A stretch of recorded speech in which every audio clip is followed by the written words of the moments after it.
Ravidas development কাউন্সিলের প্রথম রাজ্য সম্মেলন হয় শুক্রবার। আগরতলা প্রেস ক্লাবে সম্মেলনে রবিদাস জনগোষ্ঠীর অধিকার এবং তাদের দাবি দাওয়া নিয়ে আলোচনা হয়। তাদের দাবিগুলি ছিল রবিদাসদের উন্নয়ন পরিষদ গঠন করা, ভূমিহীনদের ভূমির ব্যবস্থা করা প্রভৃতি।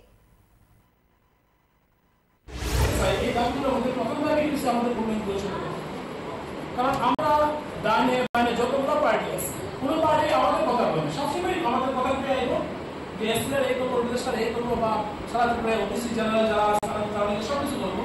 কিন্তু আমাদের যখন এসএলএর ব্যাপার আছে, যেখানে প্রায় 0% সংরক্ষণ আছে ত্রিপুরা, কিন্তু এই 0% সংরক্ষণের মধ্যে আমরা মিনিমাম 4 থেকে 5% সংরক্ষণ করার কথা।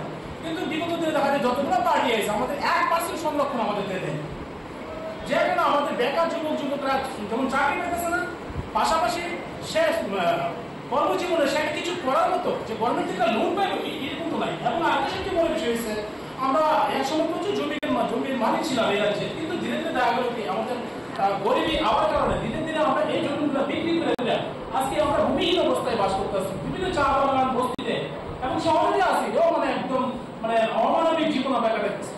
তো আমরা চাই আমাদের মানুষের যাতে সার্বভৌম ভূমির দাবি গভর্নমেন্টের কাছে 3 ঘন্টা 4 ঘন্টা গ্রামে 5 ঘন্টা এবং শহরে 3 ঘন্টা জায়গা দেওয়া হয়। এখন 6 দফা দাবি নিয়ে এই প্রথম রাজ্য সম্মেলন আমরা